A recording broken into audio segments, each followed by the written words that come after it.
Olá, sejam todos bem-vindos e bem-vindas a mais uma videoaula. Hoje com o tema de utilização de forragens para alimentação animal, de bovinos em específico. E aqui a gente traz uma reflexão inicialmente sobre as plantas da caatinga, né? A gente vai iniciar com essas plantas e aí a gente vai demonstrar um pouco sobre a importância que cada forragem traz e suas propriedades e de que forma a gente pode estar utilizando elas na suplementação animal. Então, inicialmente, as plantas da caatinga elas vêm sendo pouco utilizadas só na forma de pastoreio dos animais. Normalmente os agricultores eles colocam os animais a pastos e assim os animais, as cabras, as ovelhas, os ruminantes de forma geral, os bovinos, eles acabam se alimentando, né? Subindo nos pés de planta para estar se alimentando ou então das folhas que caem ao chão. Então o que a gente traz aqui, a importância de estar vendo na caatinga é o potencial de plantas que normalmente tem nutrientes muito fortes, né? Uma proteína bruta muito boa, a questão de porcentagem de proteína. E que os animais, eles, principalmente os ruminantes, por terem a questão ruminal, né? Por terem a questão do rumen sintetizar essas proteínas, eles conseguem absorver e sintetizar muito bem essa questão das plantas e suas propriedades. Então, inicialmente, a gente traz aqui a questão da caatingueira, né? Que normalmente é chamada de pau de rato. Essa é uma planta muito rica, ela pode chegar a níveis de 18 a 20% de proteína bruta em sua composição e ela é muito potencial na questão de volumoso, né? Pela questão de fibra também ela pode ser usada como volumoso na ração e até em substituição a volumosos que normalmente a gente tende a usar, que é a questão das palhas, né? A questão das palhagens, principalmente de milho seco, que é utilizado como volumoso. Então ela vem aí como uma grande alternativa para a gente estar utilizando e estar viabilizando os custos. Eu acho que em meio a todos esses vídeos que a gente fez, uma das pautas que a gente sempre coloca é a questão de inserção de plantas alternativas, de boa proteína, de boa aceitabilidade pelos animais, mas que ela venha trazer a questão do baixo custo, em virtude dos altos preços elevados aí das rações convencionais que a gente tem no mercado. Então é interessante sempre estudar e fazer o uso das plantas que a gente tem. É claro também que a gente tem que viabilizar a nossa produção, né, e fortificar, porque hoje, até para gravar esse vídeo aqui, é muito difícil encontrar uma área que tenha caatinga. Normalmente a área que a gente encontra aí nos fundos de pasto, nas comunidades tradicionais, nos fundos de pasto, pela questão de preservação, ainda você encontra uma área maior. Mas nas comunidades normais, camponesas, a gente encontra mais caatingas raleadas ou capoeiras, né? Porque a caatinga ela vem sendo altamente devastada. Então, se conscientizar e manter essas plantas aqui que nos trazem alto valor nutritivo para nossos animais, sendo passado ou não na forrageira, sendo feito feno ou não, é muito interessante. Então a gente volta aqui para a caatingueira, né? Muitas pessoas sabem do valor potencial dela, mas principalmente para a questão de chás, né? Remédios caseiros, mas ela pode ser utilizada como um forte potencial na ração. De que forma? Com ela pode ser feita a questão da fenação, né, que é a desidratação dessa folha. A gente vai pegar ela, pode passar ela na forrageira, pode fornecer desse jeito aqui, pode, né? Mas é interessante que a gente faça a desidratação, porque ela também possui algumas substâncias químicas e com a volatilização dessas substâncias através da desidratação, elas ficam numa porcentagem menor que os animais eles não se intoxicam, né? E assim, os animais eles chegam até a consumir a folha quando ela está ao chão, mas quando ela passa na forrageira, que ela fica num processo parecido com o farelo, eles têm uma alimentação melhor, eles conseguem comer melhor essa planta. E além de que, é sempre interessante dizer que ela é para ser servida como complemento, né? Ela pode até ser servida só, mas não é o ideal, porque junto a outros alimentos ela pode vir mais completa, de forma também a melhorar a palatabilidade, porque infelizmente em questão de ser palatável ela não tem um gosto tão bom, né? Então é sempre interessante estar colocando ela com alguns farelos, com algumas ensilagens também, sempre estar fazendo a diversificação desse material, que assim os animais eles vão estar consumindo melhor. Então adiante do vídeo a gente vai estar explicando outras propriedades de plantas da caatinga e também de plantas exóticas que se adaptam ao nosso clima tropical, né? E ao nosso bioma. E logo depois a gente vai demonstrar um pouco como fazer a fenação de cada planta e como a gente pode compor uma ração através do uso delas, tá bom, pessoal? Estamos aqui agora com a maniçoba, né? Que é da família, do gênero da Manihopsis, que é da família da mandioca, sua parente mais próxima. E ela aqui é uma forrageira, né, nativa da caatinga, e ela é mais resistente do que a mandioca, né, mesmo sendo do mesmo gênero, por conta das suas raízes terem capacidades de captar mais água, né? E assim ela sobrevive mais ao nosso clima tropical e ela consegue mais se desenvolver e se adaptar à questão de dificuldades de chuva e de obtenção de água, né? Então ela consegue se desenvolver muito bem. Pelo seu alto nível de proteínas também, assim como a mandioca, ela tem de 20 a 25%. Algumas pesquisas dizem até que ela chega a ter 28% de proteína bruta, né? Principalmente em relação às folhas, né? Porque diferentemente da mandioca, não se faz uso das suas raízes, somente das folhas e alguns galhos novos, né? Então, ela é muito utilizada, né, aqui na nossa região por algumas pessoas que entendem e entendem a sua potencialidade na questão de ração, principalmente em substituição à questão do milho, né, e outras forragens que a gente tende a obter aí nos mercados.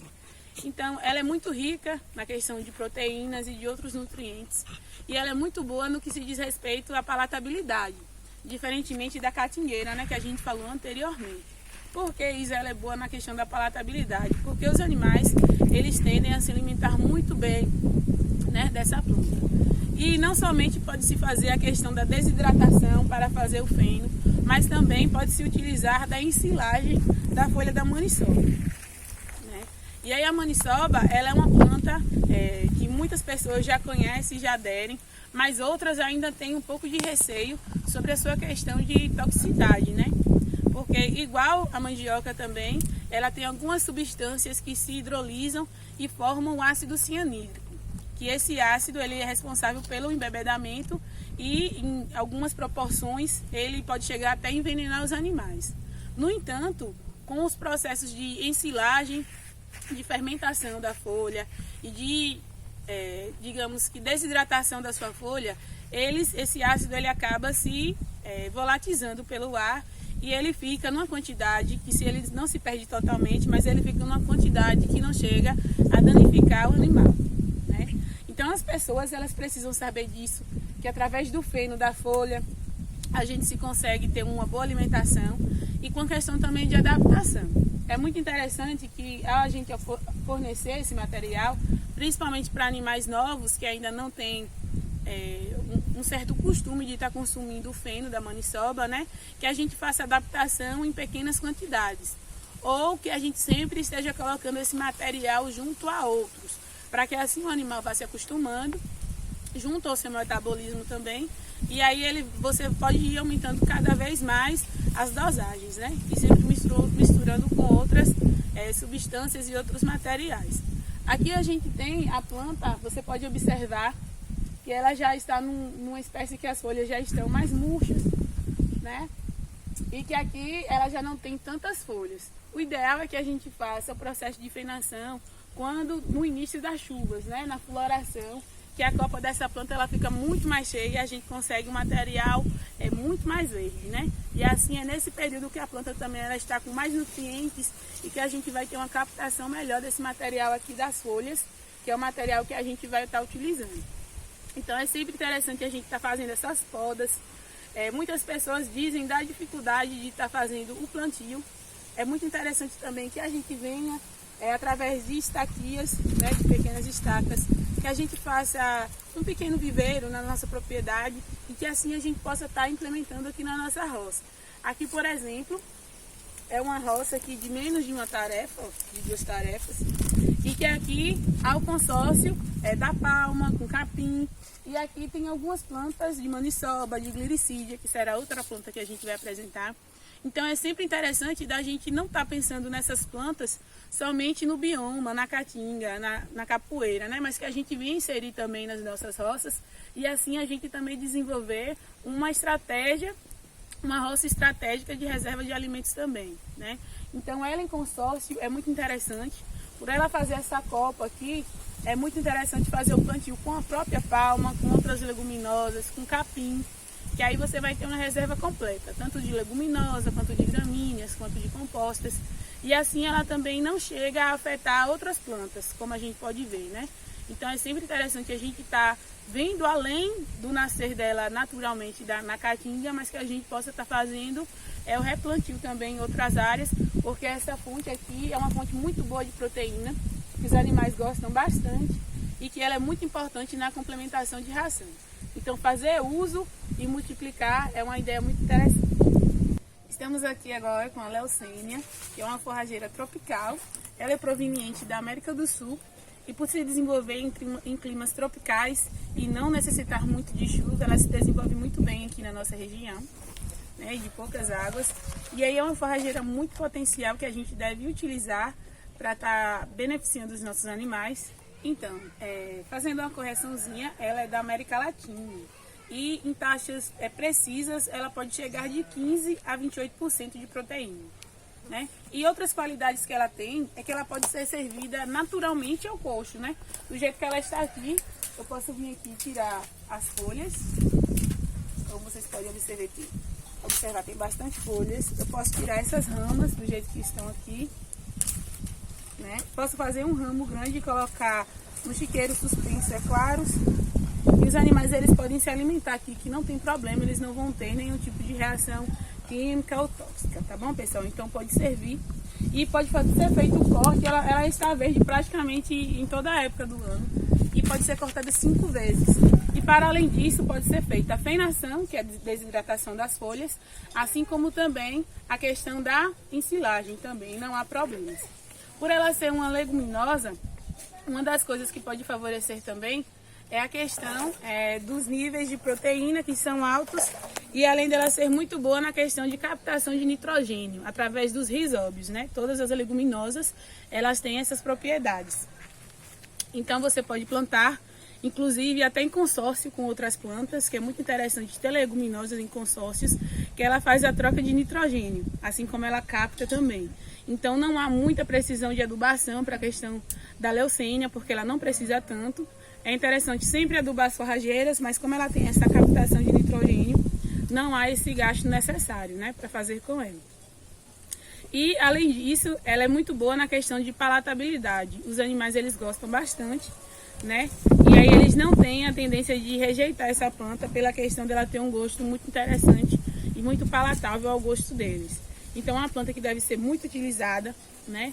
Uma das questões que muitas pessoas perguntam é como multiplicar a questão da leucênia, né? Porque algumas pessoas têm dificuldade, principalmente quando vai fazer por meio de germinação, né? De planta das sementes.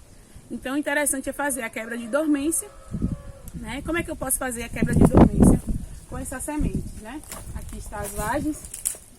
Inclusive, em algumas forragens, pode-se usar as vagens também, pode-se passar na forrageira, por exemplo. Uma da questão de quebra de dormência pode esquentar a água a 80 graus e colocar as sementes em torno de 5 minutos, que aí vai ter um choque térmico, vai ajudar na germinação, né? E assim pode facilitar a germinação dessa planta.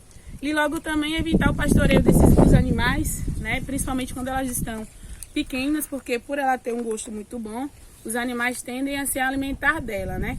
Mas quando ela tiver um porte mais ou menos médio, né? Ela pode ser utilizada até para animais que fazem o pastoreio e em cultivo com outras plantas.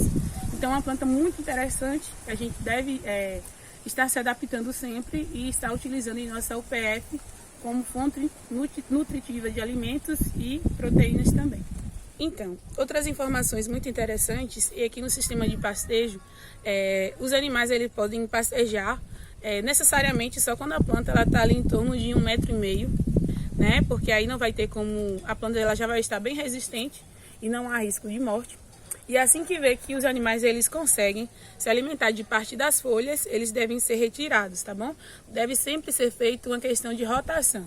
Eu não sei se vocês já ouviram falar sobre a questão de rotação de pastagem ou de piquetes, né? Que a gente divide a nossa roça em pequenos lotes e assim, sempre que um animal, digamos que eu tenho 3 piquetes, né? O animal está indo para o último piquete, o primeiro piquete, por exemplo, já vai estar, digamos que, generalizado, né? E assim a mesma questão de uso de forragem. Sempre que a gente coloca os animais a pasto, é sempre interessante que a gente não faça o uso total daquele pasto ou daquela planta, porque assim ela não vai ficar com nenhuma folha, né, necessário para absorver os nutrientes do sol, realizar a fotossíntese, e assim ela não consegue se regeneralizar. Bem assim também a questão da leucênia, né? Quando ela está aí nesse poste de 1,5 m, é interessante que os animais eles venham a comer, mas logo que a pessoa observa que ele já fez o uso de parte daquelas folhas, é interessante estar fazendo o descanso daquelas forragens e daquele pasto. Por isso a rotação é uma das práticas que deve ser utilizada. De maneira geral, eu irei trazer aqui para vocês os teores de matéria seca, de proteína bruta, de fibra e de cálcio, né? E também do fósforo. A leucínia, em torno da matéria seca, ela obtém de 20% a 35%, né? No que se refere à proteína bruta, é de 15% a 28%. Em relativo à fibra, né, ela tem aí dentre 28% a 45%.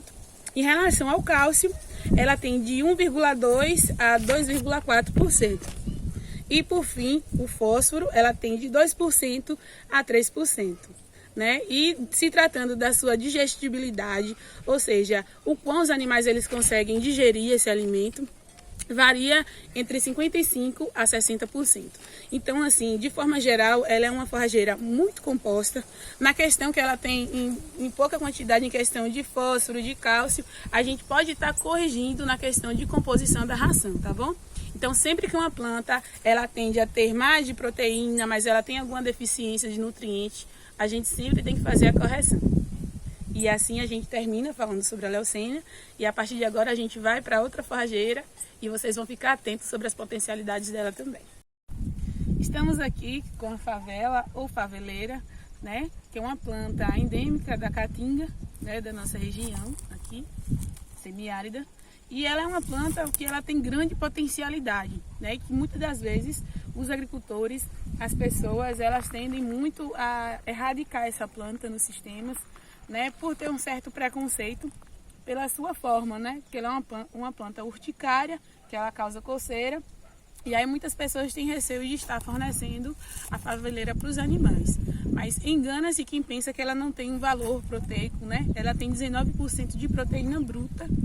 É um alimento muito digestivo, os animais conseguem subtrair muito os nutrientes dela, conseguem se alimentar muito bem, né? Conseguem ter uma reversão, uma conversão de alimento para a questão de ganho de peso.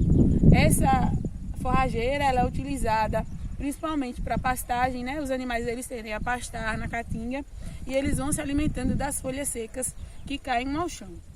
E aí um dos sistemas que a gente tem para a utilização da faveleira, além do sistema de pastejo, é estar utilizando das suas folhas ricas em proteínas, cálcio e ferro, né? De ótima palatabilidade na questão do feno, né? No processo de fenação. Como assim, Isa, vai utilizar? Tem duas formas de você estar utilizando, que é estar utilizando o feno já da folha seca. É claro que para fazer esses processos você tem que estar, digamos que com EPI, né? Com material de proteção individual. Você tem que estar com luva, com calça, com sacos, coisas que vão até lhe proteger, além das luvas, né? Roupas compridas, mangas compridas, botas e tudo mais, para que você não venha se coçar nessa planta, né? Não venha causar irritação através do contato com o espinho. E é por isso que tem dois processos que devem ser feitos para a utilização. Não há como fazer a ensilagem desse material, então o que fica para fazer é o processo de fenação, de desidratação da folha. Que é o que vai ser recomendado o quê? Com a folha seca, a gente pode pegar a folha seca e fazer o processo de desidratação durante 2 dias, 3 dias, né? Passar na forrageira, que aí nesse processo, parte dos espinhos, ela quando seca, parte dos espinhos eles já tendem a ter saído, mas mesmo assim ainda fica espinho. E depois disso, a gente vai e passa na forrageira e já pode servir os animais, né? Mas se a gente for tirar as folhas nesse processo que está aqui, nela verde ainda, quando ela ainda está na planta, o ideal o indicado é que a gente só pode utilizar esse material depois de 30 dias, depois de recolhido. Por que, Isa, isso daí acontece? Porque, por incrível que pareça, ele tem o ácido cianídrico, né? O ácido cianídrico que compõe a fórmula da mandioca, da folha da mandioca. Ele também possui. Então ele tem substâncias, essa folha, ela tem substâncias tóxicas que podem envenenar os animais. E aí é uma causa muito decorrente aí de envenenamento de cabras, de ovelhas, de vacas, né? Principalmente os ruminantes que tendem a se alimentar com ela aí nos pastos. Muitas pessoas não sabem disso. Então ela contém ácido cianídrico e por conta disso, se ela estiver nesse processo aqui verde, se eu for tirar ela aqui verde, mesmo colocando para secar e tudo mais, ela só pode ser utilizada depois de um processo de 30 dias. E aí, esse grande nível de aceitabilidade dos animais, utilizando do feno, já foram feitas algumas pesquisas de engorda de animais, principalmente de cabras leiteiras. Então, no que se refere ao uso da faveleira na ração animal, principalmente de ruminantes, né? Já há pesquisas de resultados muito bons na questão de ganho de peso, na questão de produção de leite. Então, se faz necessário a gente estudar cada vez mais sobre essa forragem, que é um pouco utilizada ainda pelas pessoas, né? E que de tão importância, né?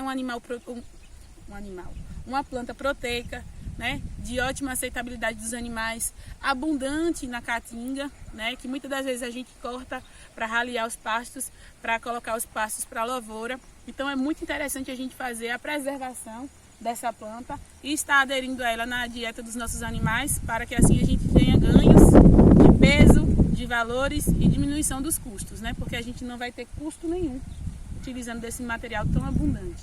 Então terminamos aqui. Espero que vocês todos tenham gostado desse material, do intuito de mostrar para vocês toda a potencialidade dessas plantas, de plantas nativas e plantas exóticas, né? É interessante falar das nativas, que são as plantas do nosso bioma, que a gente tem em abundância, e muitas das vezes a gente não dá um certo valor, mas é interessante também falar de plantas exóticas, né? Que a gente pensa até que é nativa, mas são plantas que se adaptam muito bem aos nossos climas tropicais, a solos rasos, né? Pouca obtenção de água e mesmo assim se adaptam tão bem e que ambas nas suas propriedades de serem volumosos, de ser questão de proteína, né, ou a questão também de energia, né, elas têm uma variedade muito grande de nutrientes e cabe a gente sempre estar estudando, estar desenvolvendo e até não, por que não plantar? A Terra à Distância é uma adaptação das atividades de assistência técnica e extensão rural do Bahia Produtiva, projeto do Governo do Estado da Bahia, por meio da Secretaria de Desenvolvimento Rural do Estado da Bahia, executado pela CAR, Companhia de Desenvolvimento e Ação Regional, com recursos provenientes de acordo de empréstimo com o Banco Mundial.